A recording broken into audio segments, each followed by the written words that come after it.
Okay, good morning, good morning. So we're gonna do, we're gonna see what questions you guys have for me and maybe you can stump me. We should have said stump the broker, right? Maybe that would be the best. Two things, Brittany just asked if we're gonna do a team for the Real Producers event, and it's October 29th. I just texted her to see how many people are on a team. I was gonna go, I wasn't gonna play cornhole, but if somebody wants to play cornhole, Ronnie wants to play, so there's two, but we don't know how many for a team. It's 2 to So 4. whatever. 2 to 4 to a. And on Friday, my trainer is doing a mobility class, and if anybody wants to come at 8 AM in Visalia, he's good. He's a very good trainer, an hour. He's a super good trainer, and anybody who wants to go, it's $20. I'll pay the $20 for you guys to go. But if you're gonna sign up, you gotta go. Yeah. You Wait, got 8 o'clock? 8 o'clock. I'll drop my kids Oh, that's off. next week. It's this Friday. Can I be like 10 minutes late? Because I dropped my kids off. Yeah, probably. I guess he wouldn't care about that. So anyway, it's 8 o'clock at X Factor in Visalia. You want to come?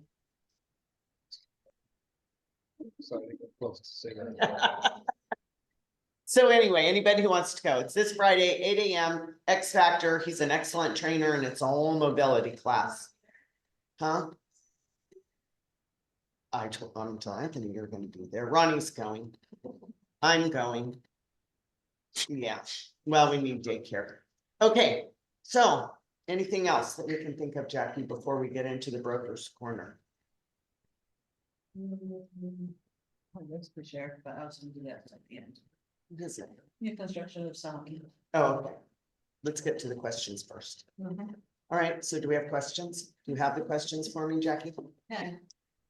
Questions are in the text messages. And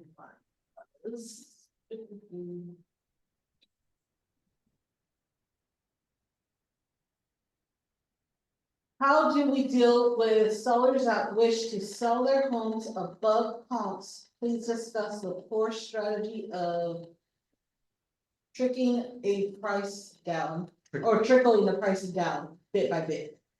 Okay, Does that make sense? yeah, so, Yes.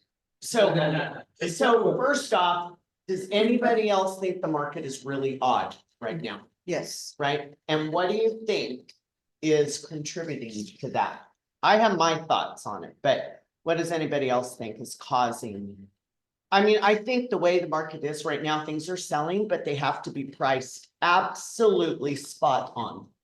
And there's not a lot of room for, oh, it's good enough, or there's no desperation right now from buyers, right? There's absolutely zero desperation. So it's not where we're getting multiple offers and we have tons of, we have tons of people of showings. It's slowed down.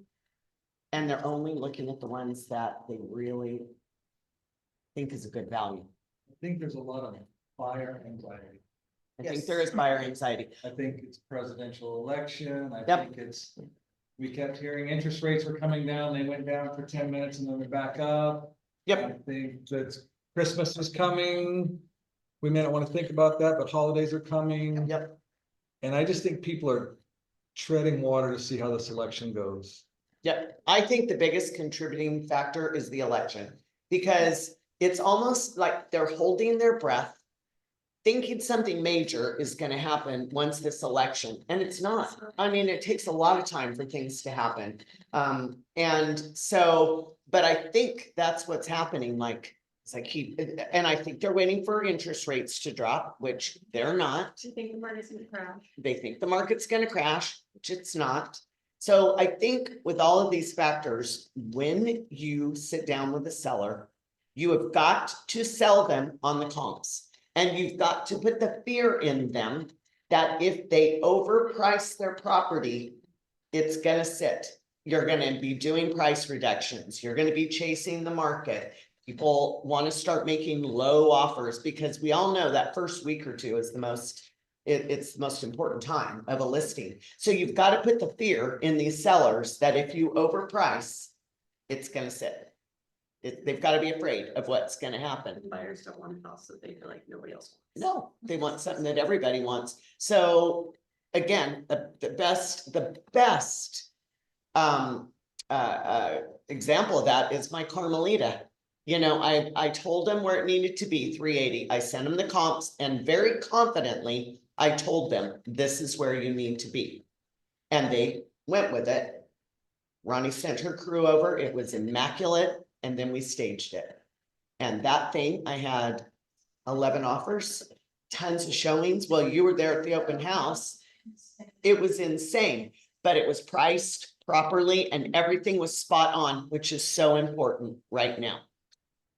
So the Carmelita home, to me, is a bit of a unicorn in that it was priced right and it was beautifully staged. It's a well-done older home, which we don't have a lot of those in this town. Mhm, So let's say average tract type home. mhm. I'm the buyer, I mean, I'm the seller and you're my agent, and you tell me that the home is worth $375. Okay. And I say, well, another agent says she thinks she can get me 400 grand. What is your response? I like to know how you phrase things, because I always get a kick out of how you come at it with confidence. You know what I mean? Right. Well, I mean, I would at that point say, we can do whatever, 400, but the comps do not support it. And you've got to sell it twice, right? We've got to sell it to a buyer who are very picky right now, and we've got to sell it to an appraiser. And the only way to get that momentum and to get the excitement is to price it right where it needs to be or after. And then I tell them, I know it's a hard thing to wrap your mind around listing under, because all sellers want to have, they always say, I want to have wiggle room. I want to be able to negotiate. If it's priced right, you don't need to negotiate. You're going to get clean offers. They're going to make them so good. They're not going to, they know they're competing. They're not going to ask for a lot. So I tell them it's the hardest thing to get your mind around, but you've got to believe me and trust me that if you overprice, it's going to sit. I just really impress upon them. They've got to trust me in this situation. And I'll give them an example like Carmelita, and then I'll give them another example that did not go so well. And they, to make them understand. And I think the biggest thing is you've got to make them afraid. Because, and you could say an agent can tell you anything to secure the listing. I want to sell the house for you. We don't list it to show it. We list it to sell it. And the market always corrects. That's my famous line, right? The market always corrects. If we underlist, as long as it is exposed to the market, it will correct. Now, if you underlist and you take the first offer, no, it's not going to work. But if you underlist and you let it go, it's going to build momentum. Buyers know when things are priced right, and their agents know as well. If we overprice, it's going to sit. I was gonna say, what was the saying you said last week that was like, do you think that agent might be telling that to get the listing? Yes. Something like that. Yes. Isn't it? Yeah. Is it possible? Is it Is it possible that the agent might just be telling you this to get the listing? So you've almost got to put a little bit of fear and doubt about that agent and then say, I am so secure with these comps. I am so comfortable with this. You also have the neighbors. That's not being announced, so. Oh, neighbors because come the name over, began say, oh my gosh, she underprices, this is worth $700,000, and I literally like choked on my coffee. Yeah. What? Yeah, and he's like, so do you think we're going too low? I said, no, we can go higher, but we're just gonna be chasing our hotel. And I'm in a situation like that, where your risk is not fitting. no. This is the other thing you can do too. Is if they are like hung up on this, you tell them, look, if I'm wrong, and it's worth that, and we have a price here, you tell me it's gonna. We're gonna end up with multiple offers. Yep. Yep. But if we start off here and we're wrong, we miss out, we leave the list at once. That's right. And I think it's super important to understand why your seller is selling. What is the reason behind it, right? If the listings that I don't like are the ones that are like, yeah, we don't really have to sell. We're just going to try it. We're going to do 100 grand over where we think it's going to be. I think it's worth 6. They think it's worth 7. I don't want that listing. Now, if they have to move, right? If they have to, then there's some motivation behind it. I mean, I don't like doing this. I like it priced properly at the start, but look, we've all had them where they're not right. And I'll say, well, in 2 weeks, I'm gonna know if this is priced properly or not. We'll know by how many showings we get. If we get a lot of showings and no offers, you're overpriced. If we get no showings, you're overpriced. If the verbiage is right and the pictures are good and it's all over the internet, it's gonna work out. And we're still not getting showings, it's price. It all comes down to price. And I think you need to set the tone for the market right now too, the expectation that that buyers are very hesitant right now. And I'd like to know how to address them. When we say, okay, I'm willing to do this for you, price it a little higher than what I think, but in a couple of weeks. Then we're going to have. But how do you discuss the importance of how that loses momentum in the minds of buyers when they say, oh, that thing's been sitting there a couple of Well, weeks? they No, think it's there's- still there. Must be something wrong with Something it. wrong with the house. I mean, I simply tell them that, Yeah. you know, when things sit, buyers think there's something wrong with the house, or buyers think they can make lowball offers. Oh, they're getting desperate. Oh, it's been there a while. Oh, it's this. Oh, it's that. So, I mean, sometimes you just have to be absolutely honest with them. Yeah. And just tell them, Like, what do you think when you see a house sitting? Yep. You know, if they're doing like. yep, finance exactly, selling, exactly. Put them in that situation. If you're looking and it's been on the market, you know, Are you gonna offer full price or Put you? yourself in their shoes. put yourself in their shoes. I tell you, I've learned a lot from these meetings where we just discuss this stuff. I had an open house the other day, which so sick of open houses, but you know, the whole getting people to sign this buyer. Oh, yeah. And about halfway through the day, I thought to myself, you know, what would Sarah do? And I just decided I was gonna change my approach and just come at it like, I'm an expert. I'm confident, you just need to do this. And it totally changed my approach and it totally changed their reaction too. It's like, oh, okay, rather than, hey, I'm sorry, you know, Yeah. this is one of those things I hate to have you do, but came at it totally different. Well, and because just- when buyers sense a chink in the armor, right, a little bit of weakness, then they're gonna be like, oh, it's Yeah. almost like you're taking a step back and they take a step forward, like, oh, I'm not gonna sign this. Yeah. They're gonna get more aggressive. But I did see something on, I hate to say it, TikTok. And because, you know, our friends on TikTok say, this gal said in California, and I don't know if this is right or not, that you do need the buyer representation form signed when it is practical, That was which, my question. yeah, which is practical. So that means, like, I think you can let them into an open house without getting them to sign. Now, look, it's your risk if they do something and you don't get them to sign it, they go with another agent. They've got the buyer representation form, but she was saying, like, before you write an offer, Yeah. Yes. right? But we're only doing 1 day sign anyway for these open houses. It's 1 most of the day. time. So it's not, And exactly. So yeah, I mean, Like Carmelita, you think I could have gotten all those people to No. sign the damn broker thing? and I've walked into open houses and nobody had me sign. Yeah. And they weren't And getting, that's the thing, how do we expect them to sign when they've gone to 6 others? And they haven't had to sign anything, and Yeah. they come to ours and Yeah. it's like, oh, Yeah. you have to. my only worry is if some pissant other agent that. It's gonna, Still in your age. well, just No. gonna turn you in, like, hey, Well, the rules, like, you're not allowed to help them, like, if you're just showing them the house, then you're. yeah, I think they can 3-bedroom, come 2 into an bath, open yeah. house, but you can't discuss Right. anything with them. You You're can't just, discuss like offer. negotiation Yeah. aspects, like. you can hand them the form. You can hand them the flyer, anything that's on Tell the 'em, flyer, yeah. you can do basic, when and then ideally you want them to sign the open house sheet, Yeah. where it's just their Yeah. name. But you can't, the problem is you can't use that sheet on listings that are not your brokerage listings. So if you're doing an open house in some other brokerage listing, that's when you can't use that form.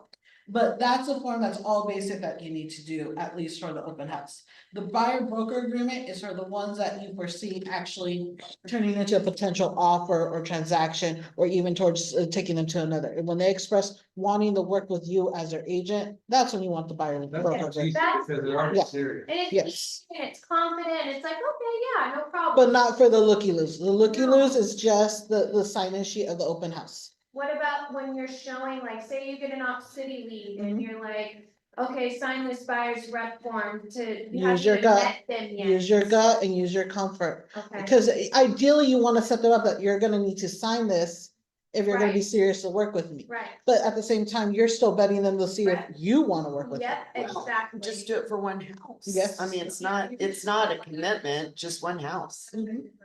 And if they, you need to sign this, it's just saying that if, and get them into the one house. So is it when it's practical, or is it mandatory required before you step foot in, Hey. step foot in a house with you? Truth of the matter is, the rule is really set by your broker. Now, whether a broker advises wrong or right, it's really what broker wants. So, Right, and Yeah. in your settlement, get the buyer's rep signed before they step foot. Yeah, but the with you on verbiage home. says practical. Yeah, so realistically is use your gut. If you can get them to sign before you step in the house, great. But if not, it's not until after you walk through the house, okay. If you can't get them to sign at all, that's on you. But then That's don't okay. cry the blues if you show it to them and and they go to another agent. Don't be Okay. crying. You can't have it both ways. Transition from open houses to. just Yeah, I open think so. houses. Yes. Yeah, just talk about showings. Yeah, Mhm. absolutely. that was my question, I'm glad you brought that up. Uh-huh. Well, I think that I'm an agent that's never, ever used them, I hadn't either. but I think that this is a great opportunity to meet, it's a reason to meet from ahead of time. Mhm. Like build up something, get them to sign it, get them to sign a 3-monther, why not? I mean, there's no benefit to us not doing it. I do a buyer's consultation and have the NAR settlement packet, and then I inform them on what new rules are like in place, and I have the meetings here, I had one the other day, and we went and showed 4 homes yesterday. We have one for 1 month in place, I said, give me 1 month to show you houses, but I wanted to do that for new, like liability purposes, I just make some shit up and say, we have to have this signed. You can try. Yeah, well, honestly, because the packet in itself that I took time to make and do my studies and put all the information in them, that's on them to read. I said, here's all your information. Now, if you're comfortable with it, let's sign this for like a month at a time. We'll extend it at that. So back to the whole buyers being stubborn thing. So because I've done this for 24 years and Connie's done this for a long time. We've seen markets like this before. It's just when you guys haven't been selling real estate that long, you've never seen this kind of a market. Gene knows. I mean, we've seen a lot of different markets. This is when the good agents thrive. Yeah, What was the last election? COVID? When everything was crazy, huh? yeah. That was crazy during COVID. That was just crazy period. Historical stuff, like Yeah. saying, Yeah. refinancing. I mean, think about it, right before people their kids go back to school, the market goes quiet. It always does. Mhm. During Christmas, It it goes a little more quiet. Only serious buyers. That's what's happening right now. Only serious buyers Mhm. are making moves right now. But just, be honest and open with your sellers and explain to them what the pulse of the market is. I think it's important for them to know, because buyers are always like 6 months of what happened in the past, because, oh, my neighbor listed his house and they had multiple offers. Yeah, that was 6 months ago. And now we're today where things are tougher. Okay, so then the next question is, discuss how to deal with buyers that feel like the market is going to come down and they are going to wait. This could be due to the election, interest rates, new subdivision coming soon. Well, my We opinion covered on those. that is the market is not gonna go down. That if they're all waiting for interest rates. I think we've talked about this numerous times. So if interest rates drop, millions more buyers are gonna flood into the market. Prices are gonna go up and they're gonna have to have more cash. And compete. Right, because they're competing. So that's my opinion, that if I was a buyer, I'd buy now. Another question that was turned in is, how do we prime buyers with the knowledge that if they stop by a new home subdivision without us, we are blanked out of a commission? Well, I think when you have your buyer's consultation or when you meet with them the first time and you show them properties the first time, take them to new homes. Take them, go, make them go. Even if they say, I don't want That's a that. nugget, Even if they say, I don't want new, take them anyway. yeah. Because when they can't find what they want and they're driving around on a Sunday, going to Walmart, and then they go in and then you're done and then it's finished. So I think if you want to be the expert on the area, you should have all the new homes, and I think you should show it to them. That's, Sign them in, Love that. take them, at least let them look at them. I mean, it's not gonna take all day, there's only 3 here, Royal Oaks, oh, Smee, and there's gonna be San Joaquin Valley Homes, basically, that's it. I'd take them, especially if they're only gonna see one house, like, hey, let's look at these others. Spend some time with them, and I would explain to them, because I am very forward with this. If you go without me, I tell them, if you go without me, I can't represent you. And literally, they say they're representing you from the builder, but no one is representing you. I'm going to represent you, and it doesn't cost you anything. The builder pays for that, whether it's the same. The price of the home is the same, whether I go or not. And I say, well, you know, I worked in new construction, so I know what to look for, and I'm able to help you. Or you could say, it doesn't hurt to have another set of eyes on everything, right? Yeah, so has the new, where the buyers pay for their agent affected the new builds at all? They still pay the builders? The brokerage will still pay you, you will still submit, sometimes they ask you to submit your paperwork, but at the same time, you're getting paid a referral check. You're not paid a buyer's commission. Oh, gotcha. So you're paid a referral fee in a sense. And that's basically what they've been doing for the past couple of years. And the reason why is so that way they can talk to your client without you. So for many years, it's been turned to, it's a referral agreement. Yeah. SME's the only one that's nice enough to still let us be as a buyer's agent, where they actually acknowledge us, allow us to sign all the paperwork and give us credit on the closing on MLS that we're the buyer's agent. But the other builders, they don't do that. Yeah, What's the difference? The real difference is how much paperwork you gotta keep of record for yourself.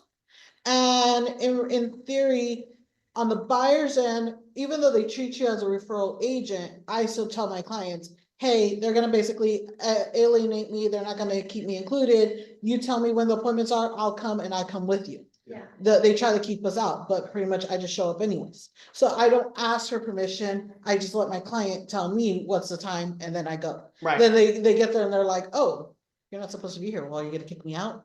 No. Questions to ask, but they're not. Yes. Right, and when you take your buyers to do that final walkthrough, I always tell them, take your time, they're gonna rush you. Don't feel rushed, look at every single thing, because what goes on that list is what they're doing. That's the hit list. If it doesn't go on there, then you're in it, they either won't do it, or you have to wait till the 90-day walkthrough or the year. So, and they will fight you, but again, I just have my clients tell me and I just go. Mhm. I don't care. I'm just like, I'm coming. I don't even ask. I just walk in. Yep.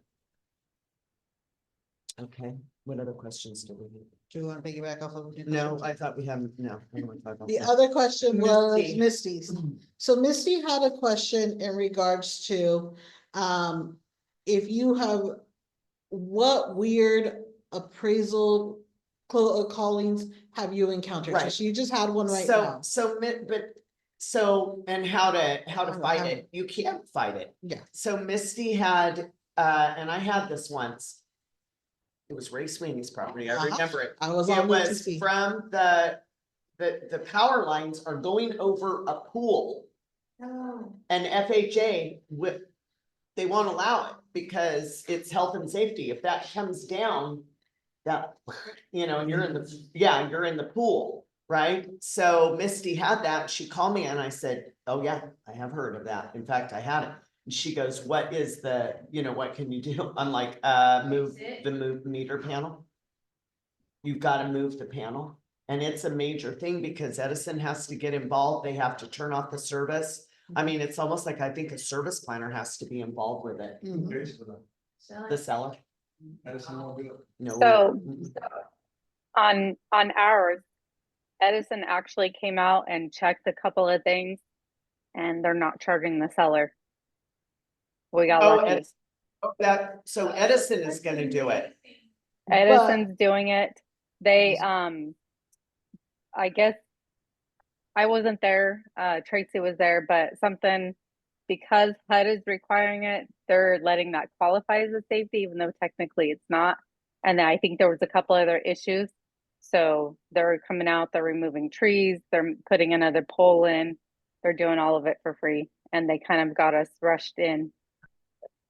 That's I was good. gonna say, what's the wait time on that? Yeah. Normally- The guy said typically 4 to 6 weeks. He's rushing us. They're going out next week and he just went out last week.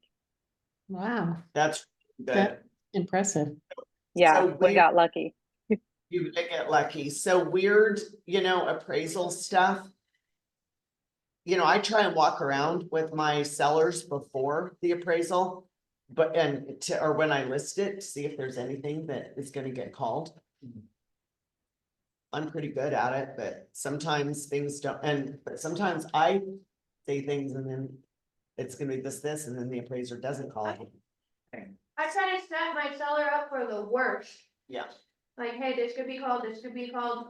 And they're like, well, we don't wanna fix anything, we're not, and I'm like, well, then I haven't talked with the buyer's agent, I'm like, hey, my seller's not willing to fix anything, can your buyers do this, what can we come to terms on? Well, I don't go to the buyer's agent. I go to the sellers and say, if you wanna sell your house, there Right, are but if certain they don't things you have want funds- financing. Yeah, And if they don't have funds, I say, I'll find you somebody that'll bill it through escrow. yeah. It's really a seller's Right. responsibility, not buyers. I just I do think agree with that. This might be a really dumb question. Does it change anything if they put it on the MLS as it is, if it's not cash? No. If a financer, no, an appraiser comes in, if an appraiser calls it, that is a condition of the loan. It doesn't matter if it says as is or not. Now, if it's as is for only buyer Right. repairs, yeah, that, but for lender ones, it doesn't make any difference. Yeah, Seller, those things that came up.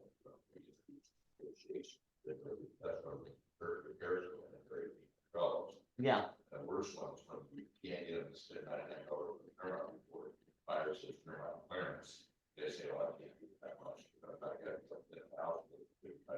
Yeah. Yes, and that equal to everything. yeah, No, I would suggest that $99 for a long farm for turnout.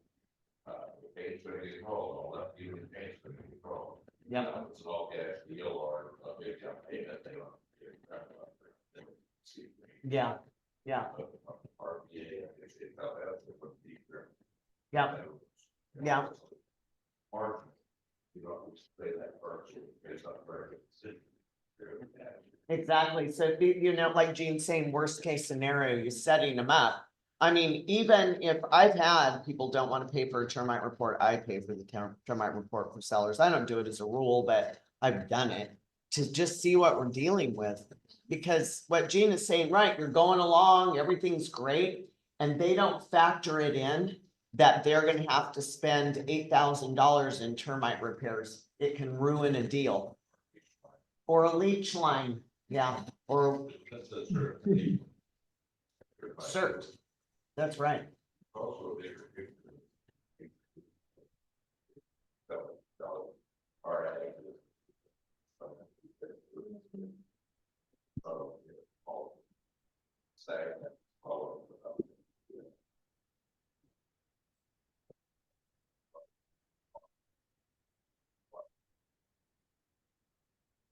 Yeah.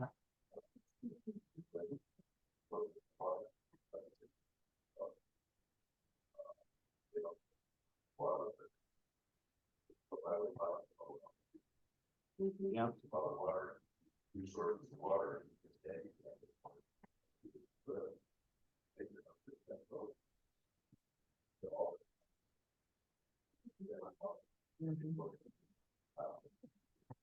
Yeah. There's gonna be no way to get around it. And it's gonna affect the ripple down. Every month it's still every $7 more. I don't know, this year, Yeah. there's a way to see that, right? You are, so,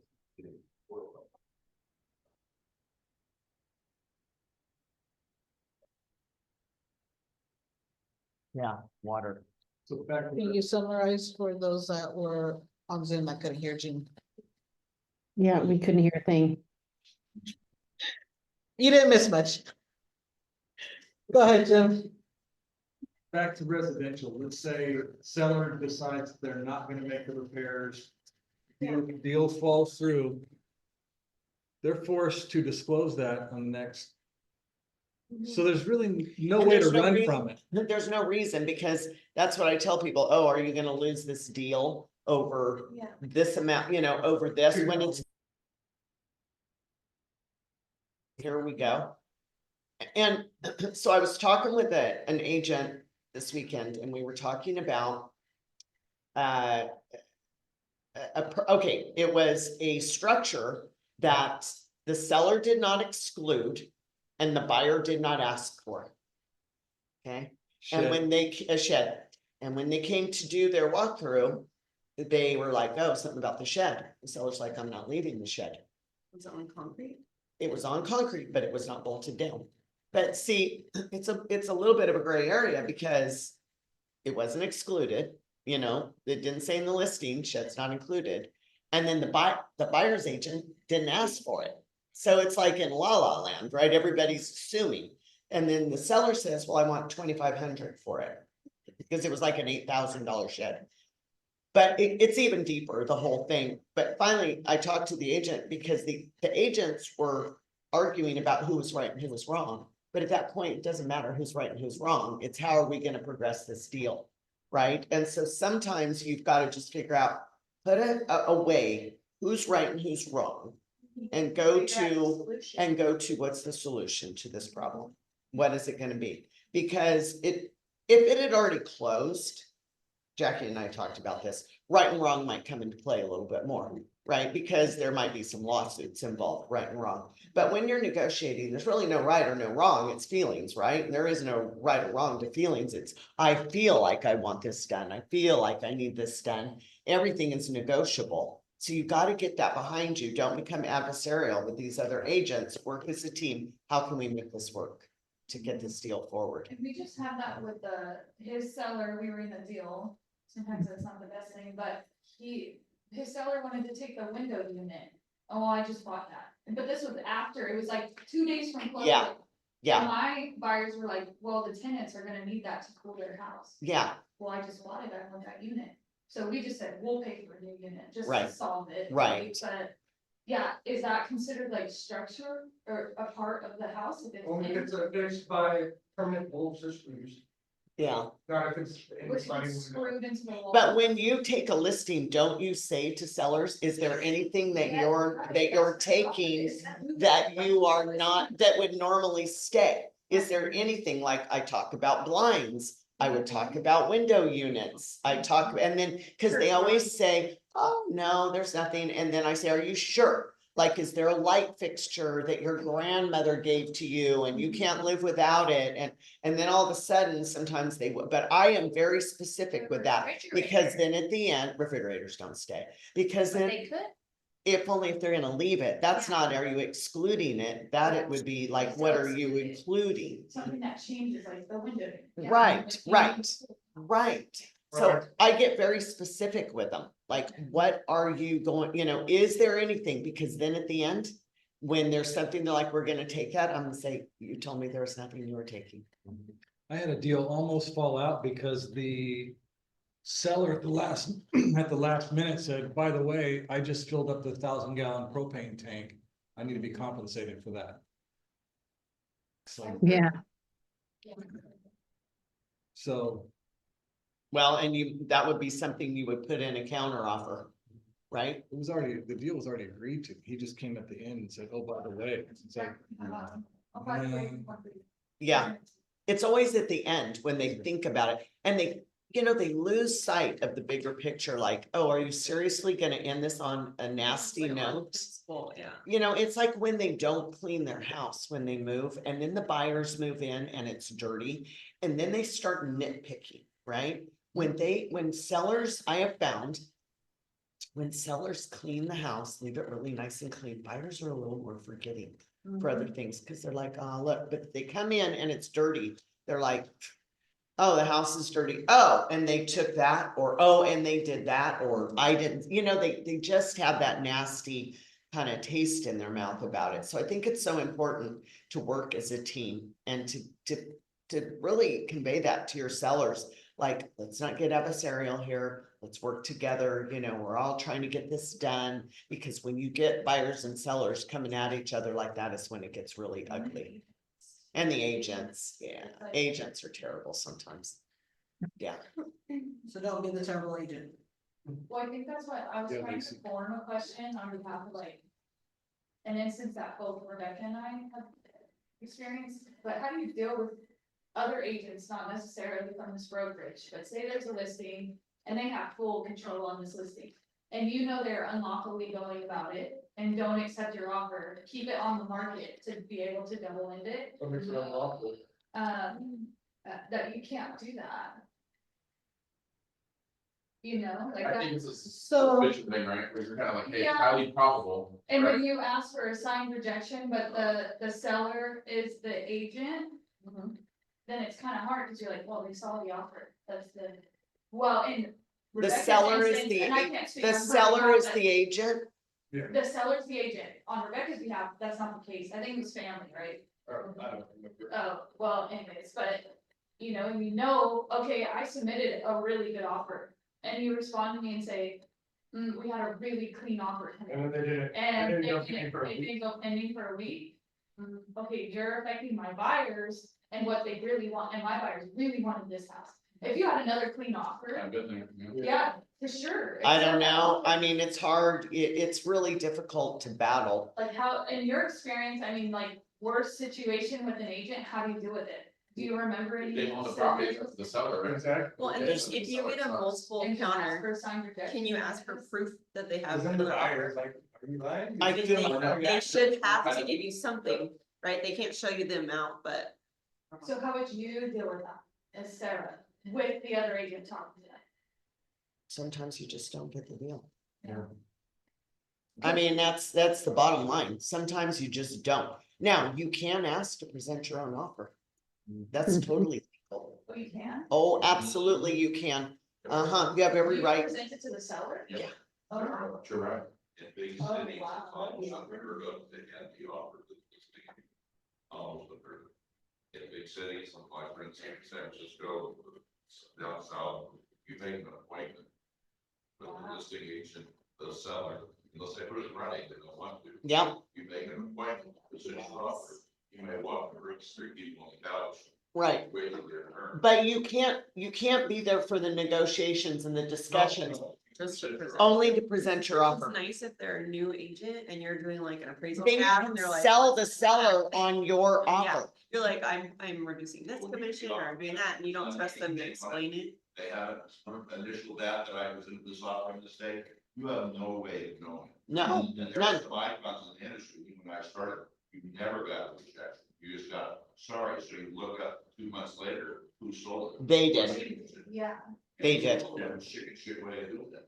And I think when you, no, it is a chicken shit way. And I think when you send an offer to an agent, I do, not because they're shady, but maybe they're new. Well, I bullet point at Yeah. the start because, look, I reduced my commission or whatever it is. don't I miss it. did Yeah. this, so they don't miss that In the email, in the email. okay. Because some of, I've had them, they don't go through the offer, they look at the first page. They look at the price and They don't go any further. Yeah. So, and then, you know what, Ronnie, it's horrible, and it's horrible that they do it, but there's just nothing we can do. Experience, I just didn't hear. Do you remember? I just. used Well, to- Chris and I had a, remember when we were, yeah, Chris was my worst experience.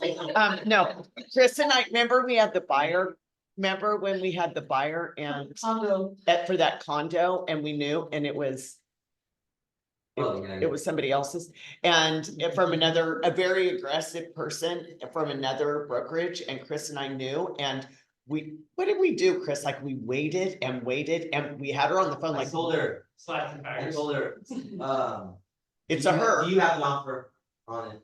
She said, no. I said, does somebody from your office have an offer on it? She said, yes. I said, are we gonna have a fair shot? She said, of course, yeah. I said, oh, okay, so you're not gonna take our offer and then immediately go to your person in your office and do it? No, I won't do that. I don't do that. I said, okay, when are you presenting? I think on this day. Okay, what time?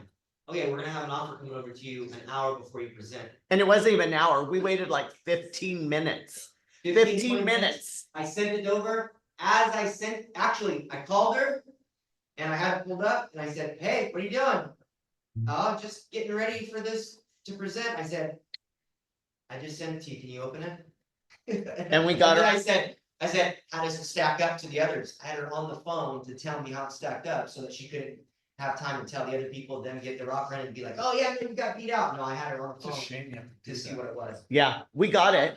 And we got it. We got it. So, But, you put. but we backed her into a Yeah, corner she where couldn't- she couldn't couldn't- do anything because we, like Chris said, when you present, we were gonna drive over there and go to her office and put the offer in her hand. I mean, that's what we wanted to do. Actually, this was a this was a buyer that I had on my phone. And How did I pulled get you pulled in. into it? I pulled you in to intimidate Oh, yeah. to be like, hey, me and Sarah, you know Sarah Catalina? Sarah Catalina, her, we're together on this. We're together on this. I can't remember really. I know there's been lots of ones that were It bad. was a situation where like, if I didn't get started, I would. It seems so terrible. You're like, I'll never experience another terrible like thing like this in another. But you And then do. Forget. And You experience forget. something worse, and you're like, well, never mind, we'll just get over it. And then. Because it's always been my mindset, when things go bad, I try and learn something from it and then I go forward. Because if you stew on the old, you're gonna stop yourself from going forward, so. And there's been lots of deals that I know I should have got and I lost. I mean, just as So I part don't of know, do you disclose what offers you have as they are, or are you kind of secretive? Oh, no, I say what they are. Yeah.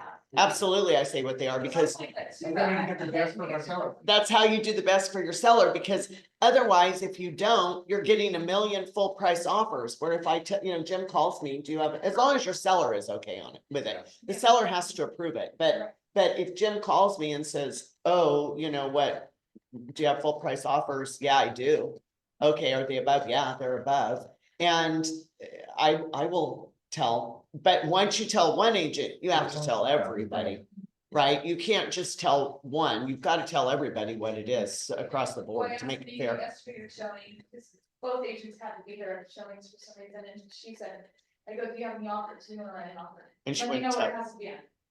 And she goes, yeah, I've got an offer. Well, where is it at? Oh, it's an offer. What? Okay, so where do I need to have my offer at to get accepted?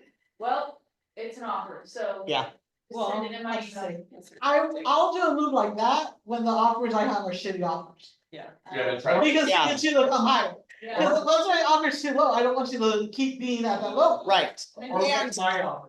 I'm gonna offer, I'm gonna think I'll do right here.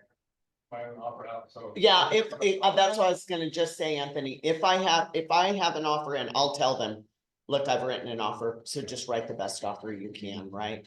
And, oh, this is another one. What if you have two buyers that want to write an offer on the same property? Do you represent them or do you send one of them to somebody else? I represent them both, and I'd be open to both of them, I'm like, hey, I have another buyer I'm working with. I won't tell them prices, but I'm like, I just want to do your best. Yeah, I think if you're gonna represent both, you better be honest about it. Because if they go by and you're there doing the home inspection, they're gonna be teed off. If it's too, That's you got, upsetting to them. you can kind of play it too, because like, if you have one that doesn't care if they get it, and then Yeah. one that really wants it, Yeah, that's easier to play, but if you have two that really want it and are really willing to do what they gotta do, I'll call them a reason. Yeah. yeah, yeah. Exactly. Or if you have one buyer that's easily pleased and one that isn't, and they both want that one, you might want to give it to the one who's not easily pleased because the other one will find something easier, right? I had no offers on Carmelita. No? Mm-mm, none of my own. Mm-mm. Nope. I've heard Carmelita about 10 times during this meeting today. It's a good example. I know, It's, There's a hot recent house. Golden child house. I Yeah. was in my house, I don't wanna hear about It still stinks. yeah. The wound's still fresh. Look, we all make mistakes and we all have that same thing like Jim talked about with sellers that aren't reasonable. I mean, in a perfect world, they'd all list exactly where I tell them they don't. Look at Santa Maria, they listed $150,000 over, now I told them. 550 original, now we're at 550. Right, because if they go too high, it drops below Yeah. value. It isn't that it ends up landing here, No. it goes here. So, I think that's part right now is like, I usually try to get multiple offers. But now with so few buyers out, and so few multiple offers, it's like you don't want to list too low because then you might just get what you're asking for. no, that's not true. If you list below, you're gonna get But sometimes- excitement. Sometimes you get, yeah, one. You will. And then. No, you'll get more than one. The one that's Because- really, it's yours, on Union, Mm. because it showed so well. I think the price is so well, and I'm like, I even thought, oh, that's not bad. Same thing with this morning, I watched Jared's, he got one on, preview. Well, That shows really. can I talk about Creekview? Okay, and back to yours, if, you know, you might not want to go below, but I would go right out where you think it's going to appraise. Right. Okay, so I went out with Jared on Creekview, and I'm gonna tell you what the problem is with Creekview. Is it okay, Jared? Because I was super honest with Jared. So has anybody showed Creekview? Okay. So I walked in, so you drive up, nice cul-de-sac, very quiet. I even said to Jared, did I sell this house? Was this my, no, Jared's like, no, you didn't. Okay. All right, so we go in, I know the floor plan right away. And the first thing I thought, there's this cute little patio off to the side. I'm like, they missed an opportunity. This should have been staged. Because they've got random benches just kind of put in there. Nothing looks like really cute, you know? And then we go in and Jared shows me the house and Jared does a beautiful job of showing the house. Like seriously, all the important things, sells it really well. The house is immaculate. The house has zero wow factor, none. It's what? That's the first thing I told Jared, all these yellow light bulbs need to be switched to white. Jim has PTSD because when Connie and I went over to Pheasant, I said to Connie and I both said, these like, there was a million different colors. There was like yellow and blue looking and white. I spent $220 on light bulbs. I'm not kidding. They called me at dinner and they said, we need light bulbs. They're like, sure, how many? No, you need to get over 73. 200. Got full price, closing month, cash. Yeah, so that was the first thing with Jared's. The house is great, but it feels very apartment-ish. That's a pretty picture. Very apartment-ish. It's not, there's no like what you know, when Connie stages and then she brings in the blankets, the blankies and the pillows and the greenery and it feels warm and fuzzy. That house has no warm and fuzzy feel to it. You don't. get I'm an looking emotion. it up right now. I'm looking- Exactly. I'm going there. Yeah. Yeah, and so what I told Jared is Connie could do something with this house and it's just not, there's no style to it. It is very minimalist, which we like. We like things to be minimal, but not quite that minimal. It feels like it's just not, there's nothing where you feel like, oh, it's so pretty. It isn't. It's a pretty house. It's a good floor plan. You could eat off the floor, but they've gone so far with it. It's just the personality of the sellers. Well, it's like Sarah and I talked, Jared. Why do they decorate the hell out of model homes? Yeah, his mom's are. Because you get- Lifestyle. Lifestyle. It hits you right away. Badass. You know, Yeah. like, that emotion hits you right away. Where an empty house, you go. Do they live there? Oh, this could be easily done. Let Connie talk here. Listen to Oh Connie. my gosh, so this is a absolutely, this would be a restyle. This is a perfect example of a very affordable fix. It just oh my goodness. It just needs some artwork, some pillows, this would be super easy, Jared, if they'd be open to it. Oh, it would make a huge difference. Huge difference. You see that little patio, Connie? Oh, And- no, yeah. Oh, I can be there in 20. My car, I can I told her too. I go, this is right up Connie's alley. This is right up Connie's Yeah. alley. I go, Connie can make this, because the house is so clean. No, I it's, mean, I've already got it done in my mind. It would be super simple. I'll come and take Yeah. a look. But except for that red beanbag that's gotta go. I said, Connie will never allow this red bean bag in here. It's ginormous. Oh, I haven't seen that yet, but I do see an orange something. What's your buyer say? Oh, Jared, see if they're open to it. Okay. He's saying, okay. Yep, yep. Okay. Okay. What else? What else does it say? How much does? Connie, Oh, how much does Connie charge for staging? It depends. It It depends. depends on Connie's bid. Not really, not really. I'm teasing. I'm teasing. How much do you charge for staging, Connie? It just depends. It depends on the house. Like this is a restyle. I could probably come over and restyle this for like $750. Bring my stuff. Yeah. And it'll be super simple. Restyling is a little bit less because I don't have to bring a lot of furniture. It's mostly just decorative stuff. I don't have to shop. But it's if you want to try to throw something out to a client because they always want to know right away, it's like $150 a room. So depending on the house, if the house, we don't stage all the bedrooms normally. Sarah and I will just do the master. We always touch the bathrooms and the kitchen, but it's mostly just if the house talks to me and tells me kind of what it's going to need, then it's usually under $2,000 for pretty, a large home. But So the one on Carmelita was, what was Carmelita Carmelita? was I think it was 1450. 1450 is what. Yeah, and I did that Connie- blindly. Sarah just called me and said, okay, this is what we have, and you can tell it works. Pheasant was another huge example too on pheasant. Yeah, Jim's on pheasant.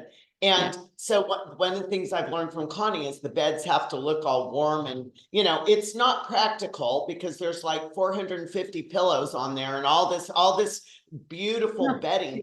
But at Jared's, it's so like practical. Like it's military looking, like there's one bedspread. And I was like, oh, Jared, oh, I said, yeah. I said, I think we would get rid of one of the bed in that one bedroom, get rid of it and focus on the master and just put like this beautiful bedding that you could just like, be so cozy to just climb in this bed. Well, that's the only problem. They live there, but they are so clean. They I have don't know. pets? Do they have pets? They have one dog, but very well trained, and I don't think it goes on the furniture. No, it looks super cool. No, that would be a really fun before and after one to do, and you'd have it sold. It just feels very sterile. Yeah. Yep, sterile, that's the good word. So I guess right now with the market being what it is, that's another thing we do need to present to our sellers, like, hey, it's gotta be immaculate, it's gotta show really well, like spending a couple of thousand on staging is, yeah. Yeah, the way you sell a house and live in a house are two different things, so. Yep, and when we staged, of course, sorry, Anthony, Carmelita, everybody wanted to buy that furniture. They wanted to buy, like, and we want all this furniture, but we're not selling that furniture because then we have to go buy more. I told Connie, I don't know, we like staging, we love shopping. It's a lot of work though. It looks glamorous, but it's a lot of work. We have sweat like you Yeah. can't We believe. love shopping. Buy people and get stuff for my house, Yeah. so I don't have to. Give them an unlimited credit card. Yeah. Yep. Okay, does anybody else have any other questions? Anything? I don't know if it helped today. I don't know. That was good. I want to Okay. remind everybody to please vote. This is going to be helpful if anybody needs it. It's all of our, it's the state, the local state propositions and local measures. I know there's a lot of questions on what's going on, so I'm happy to share this, but it covers Porterville, Dinuba. It's just super important that we get out there and vote this year. It doesn't matter what side you're on, just make sure you vote. And I'm happy to share this because it'll help you vote with what's going to work for us, especially in real estate. Yep. And anybody who wants to stop by our absolutely beautiful Exeter office, it's my favorite office so far. When Connie and I stage the last house we stage, we always say, oh, that's our favorite. That's our And favorite. now I'm doing that. That's our favorite one. Now I'm That's our doing it with the favorite one. offices. Oh, it's my favorite. But we have this absolutely beautiful olive green velvet couch that you all need to come by and see. But anyway, it's fun there. And then Jackie, what did you want to talk about? If you want information on the San Joaquin Portable Homes, I have some of the info. To pick my brain of what I have to share. Chelsea already has pricing for her neighborhood, but the more expensive neighborhood does not have their pricing yet. If you need to be. You need to be informed for your buyers, call and ask. Be aware, so these handouts are upstairs by the copy machine, and I have some down here for those at home. Okay. Did they Alright. release the floor plans already for those, Jackie, or just square footage? So the floor plans, there are building the models, they anticipate to have it by November, their grand opening in Porterville. But right now, so they shuttled us over to Delano to see the models there for what they are building in Porterville. Got it. Thank you. Thank you Welcome. for getting that info, Jackie. Welcome. All right, guys. Thank you. See you next week.